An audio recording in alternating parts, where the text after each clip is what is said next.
Green Tree Productions is proud to present Duncanville Weekly News.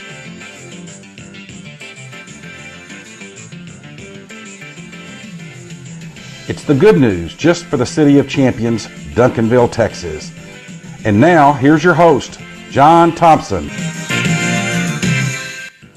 Hello, world, America, Texas, and Duncanville, and welcome to this edition of Duncanville Weekly News for the first part of April 2017. Glad you're logged on and watching. Well, we're back in the Panther dugout again this week as the Duncanville Panther baseball team continues to play their district schedule, and we're going to be back with the highlights and Coach Fahey right after this.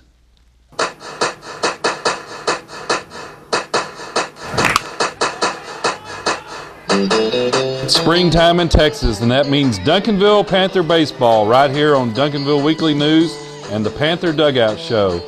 The Panther Dugout Show brings us updates and highlights of the past few games and a peek ahead to the Panthers' next games.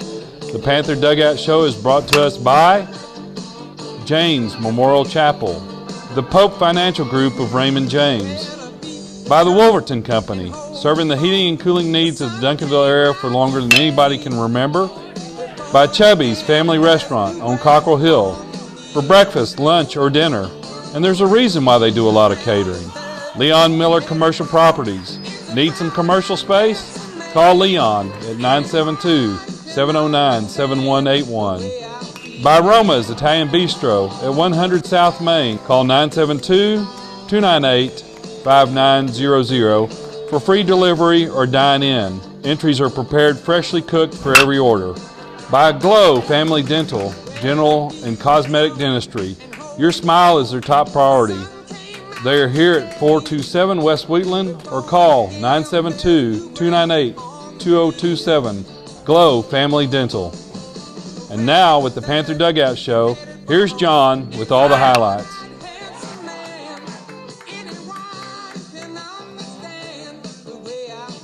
Hello, Duncanville baseball fans, and welcome back to the Panther Dugout Show. As you can see, Coach Scott Fahey is here, and he's going to tell us all about the district goings-on with the District 7 6A. And Scott, you're in the middle of the district. Who was the first week after Irving? After the Irving split in the series, the next action took place against Cedar Hill. Cedar Hill comes to Bob Rombach Field to start the second round of district play. The Panthers start sophomore Mark Ibarra on the mound for this matchup. And in the bottom of the first, with no score, Raul leads off with a sharp ground ball through the third baseman's legs. And with his hustle and a good slide at second, we have leadoff man in scoring position. He later went to third on a wild pitch, and then George comes to the plate and lifts a high fly ball in the left center field. Raul tags from third and scores the Panthers' first run. It was an eventful night for both teams, actually, and after one inning, the Panthers lead 1-0. In the bottom of the fifth, with the score still 1-0 Panthers, Noah hits a ground ball that gets through and over the shortstop's head. That's followed by a sacrifice bunt, a good bunt, by Nick Chavez to put Noah in scoring position. Noah later advanced to third on a ground out. And with Mark Ibarra at the plate and 2 outs, the Cedar Hill pitcher balks to plate Noah and make the score 2-0 Panthers.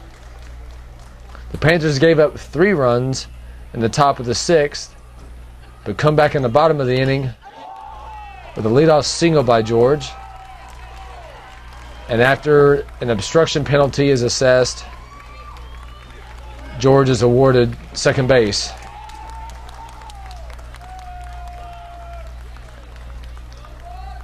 Adam Mojica then lays down a good bunt towards third. That puts the timer at third base with 1 out and Alex Sanchez coming to the plate. And after a really good at bat, a good battle between Sanchez and Farrell, who was on the mound, he lifts a fly ball on the left, and on a high throw to the plate, George is able to tag up and score the game's tying run. And somehow the third baseman ended up tackling George at home plate. I don't know what the guy was doing with the catcher already at home plate, but nevertheless, we tie the score at 3.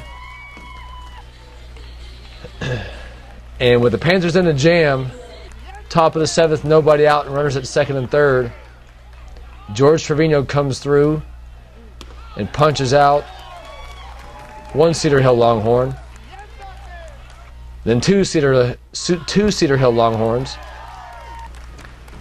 and then the thread ends with another punch out. So Trevino strikes out the side with runners at 2nd and 3rd and nobody out to keep the Panthers tied at 3. In the top of the 8th, still tied at 3, Trevino finishes off the inning with his 6th strikeout of the evening, who again struck out the side. The bottom of the 8th starts with a ground ball from freshman Rolando Ramirez, who beats out the throw to first base and starts the Panther rally.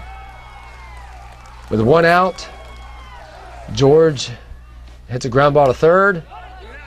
With a close play at first base, George is safe, and that puts Panthers at 1st and 2nd. Still with 1 out, and Adam Mojica coming to the plate. Adam drives a pitch into right center. Rolando heads to 3rd base. He's held up to load up the bases with 1 out. And that brings to the plate Alex Sanchez. Remember, in the 6th inning, he tied it at 3. And on the first pitch, Alec delivers a long fly ball to deep left. It lands over the left fielder's head. Rolando scores from 3rd. The game's winning run, which is followed by a dog pile near 2nd base on top of Alec. Panthers defeat Cedar Hill by a final of 4-3. And a tight, competitive, emotional baseball game. Panthers then traveled to Cedar Hill for an early start, a 6 p.m. start. That's why it's a little bit more bright outside. Sophomore Nick Flores gets the start on the mound. In the top of the 2nd, with no score and 2 out, Noah lines a base hit in the right field, just in front of the right fielder from Cedar Hill. Nick Chavez then draws a walk to put runners at 1st and 2nd. And then Chris Polk lifts a shallow fly ball to center. And Noah hustles around 3rd. And a tough hop on the catcher allows Noah to score. And then when Nick tries to advance to 3rd, the catcher makes a good play and throws him out at 3rd to end the inning.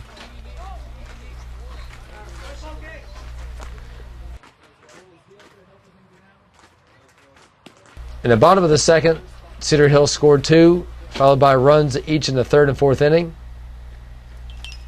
And then in the top of the 6th,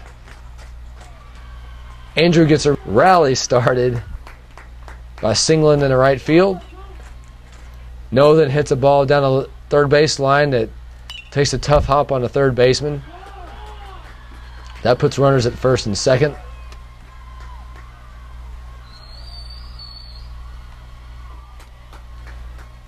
Hector Cron has a good at-bat and draws a walk to load the bases.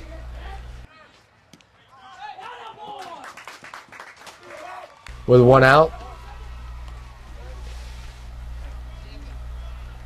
Devin comes to the plate, and in the middle of the pitcher's windup, he decides to stop his motion. Umpires call a balk. That plates the runner from third and makes the score 4-2. With the runners at second and third.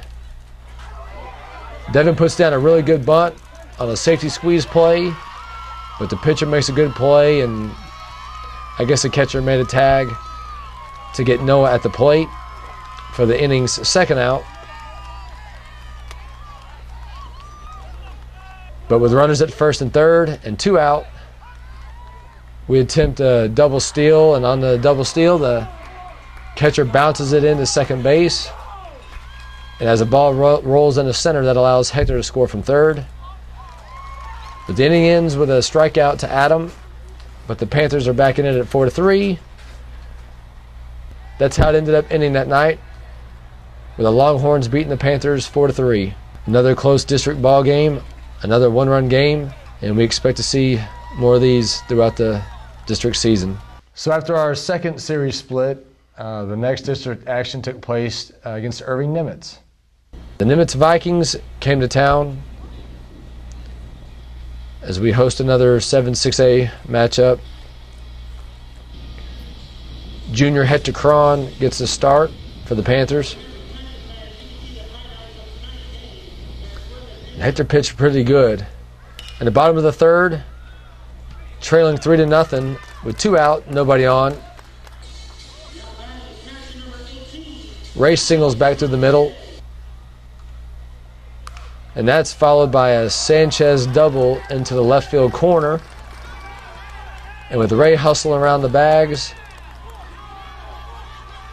he scores the Panthers' first and eventual only run of the game.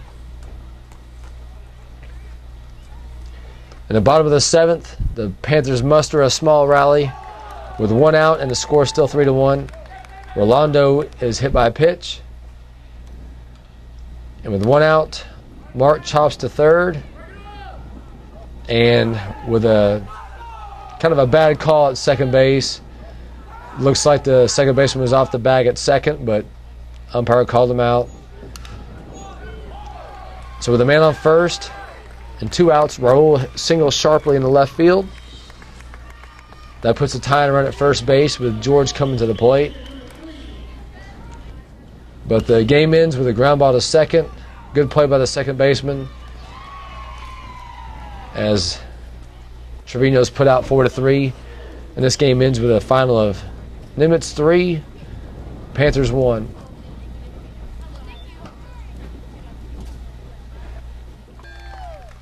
Batting second and pitching number 3. The Panthers travel to Irving Nimitz on Friday night. Panthers start junior George Trevino on the mound. Action picks up in the top of the second with no score. Andrew leads off with a walk. Eventually gets to third on a couple ground outs. And with 2 outs, Adam comes to the plate and delivers a base hit in the right center. The Panthers have an early 1-0 lead. In the bottom of the 4th, but the Panthers still ahead 1-0.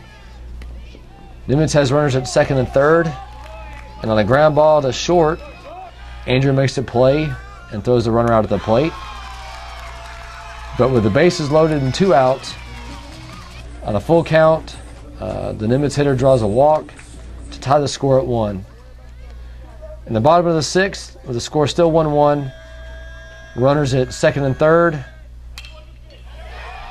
Their leadoff hitter has a good at-bat and singles in the left center field to play 2 Nimitz Vikings to run the score 3-1 Nimitz.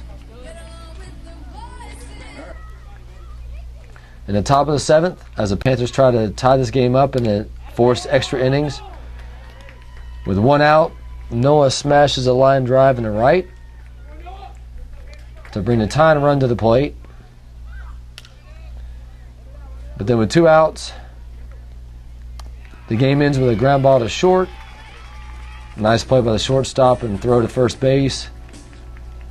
And this one was pretty quick as the Vikings beat the Panthers by a final of 3-1 for the second district game in a row. So then we played a non-district game against Fort Worth Southwest on a Saturday where the DHS campus was full of activities and we were just one of the three major ones on this day. And John, take us to the highlights. On Saturday at noon, the Panthers hosted the Fort Worth Southwest Raiders, a longtime non-district opponent of the Panthers. It was a great day for baseball. No place to park, a little breeze, and sophomore Nick Flores started on the mound for the Panthers. We move to the bottom of the third with the Raiders leading 2-0, and leadoff man Raul hits a shot to center for a base hit. And then the next batter, Chris, shows a walk. And then Raul is on second after the walk. Ray is next, and he hits it just out of the reach of the shortstop.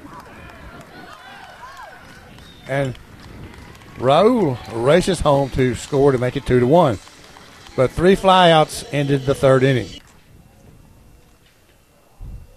New DISD Athletic Director Clint Harper was on hand for this one.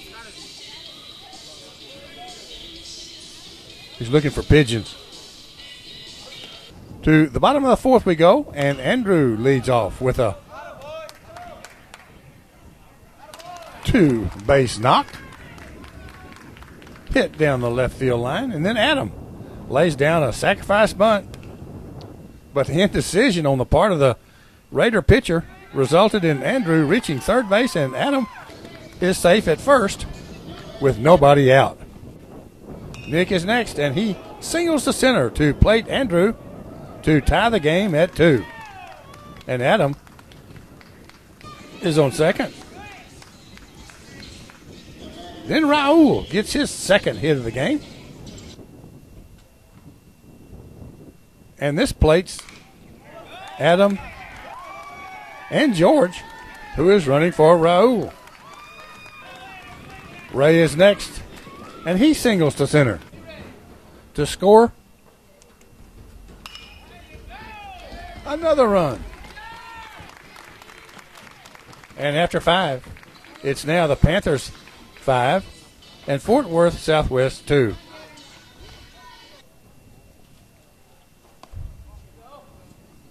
With 1 out in the 5th, Andrew draws a bases on balls and later steals second, and then Adam plates him with this single to center field to make it 6-2. And he gets to second on the throws. Then Nick singles to left center. And this moves Adam to third. Then Elias gets a bat, and he hits it to the second baseman who tags Nick. But Nick held long enough to let Adam score to make it 7-2 Panthers after 5 innings. Ray gets a nice hit in the 6th, but he was left stranded. We go to the top of the 7th, 2 outs, 1 on, and this fly out ends it.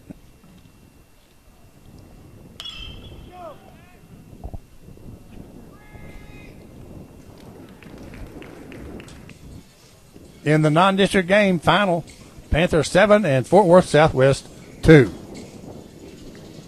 Now, it's back to district action. Each show we have a play of the week. And Scott, you've got a few to choose from this time. What is it? Well, this week, the play of the week is going to be Alex Sanchez against Cedar Hill at home. Extra innings, bottom of the 8th with the bases loaded. And he hits the first pitch in the deep left for a walk-off single against the Longhorns.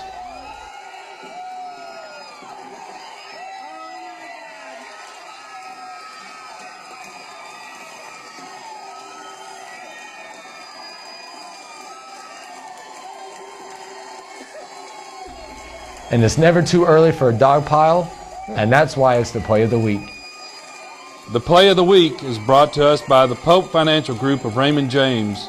For all your investment needs, call John at 972-780-0533 or come by 222 East Wheatland right here in Duncanville.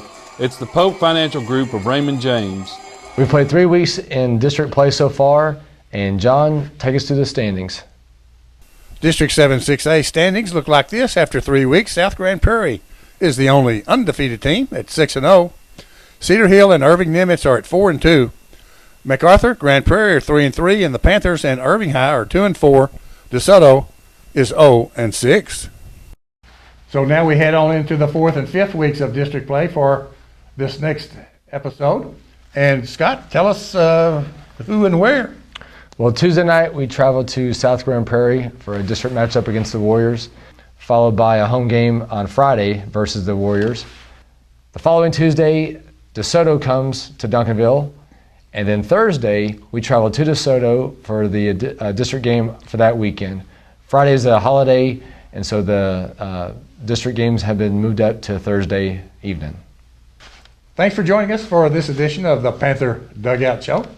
As we close, let's see some of Scott's dad and a fellow by the name of Mike Bassick, who both played in the major leagues and for the Rangers back in the 70s and 80s. And we'll be back on April the 18th with the next edition of Duncanville Weekly News and Panther Dugout Show. See you then. You know, last summer we went to a San Francisco Giant reunion, the 30-year reunion, and we did all what we had to do for the organization, go to the game, the media and everything. We come back to the hotel. You know, you hear one story and then it triggers another one. Well, kind of like Mike was talking about, advice to the pitchers. Well, Norm Sherry was our pitching coach. And prior to coming to San Francisco with us, he was a pitching coach at San Diego Padres with Dick Williams, the manager. Well, back then they went into Veterans Stadium, Philadelphia, the city of brotherly love and the Liberty Bell out there and all that stuff. Well, their pitcher got in trouble. And, he's struggling out there. A lot of young pitchers do. And Dick Williams was over there, and Normie said, "Oh, Dick, hey, Normie, you got to go out there and talk to the kid. Well, back in Philadelphia, when they hit a home run, they fire off a cannon, kind of like the Rangers shoot off fireworks. Well, the kid gave up back-to-back home runs. And the kid comes, Normie goes jogging out there, and he's leaning to the left. He gets up out of the mound, and he said the pitcher's lip was kind of quivering. He said, Normie, you're going to take me out, aren't you? He said, "No, to be honest with you, I'm just giving that guy a chance to reload the cannon."